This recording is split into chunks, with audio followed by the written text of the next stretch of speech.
আসসালামু আলাইকুম। গ্রামে থেকে আসলাম, আবার রান্না শুরু হইলো আমার আজ থেকে। কচু শাক রান্না করব, সবাই দেখবেন রান্নাটা এবং সবাদের দেওয়া। আমি লাবলু বলছি, কাজে থেকে এলাম।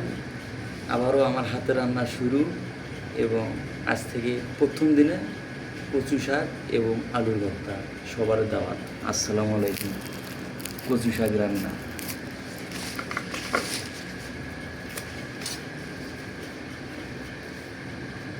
সবাই ভিডিওটা দেখবেন, এইভাবে চেক করবেন, পোকামাকড় যেন না থাকে। সবাই আমার ভিডিওটা দেখবেন, এইভাবে কাটবেন। শেষ এইভাবে।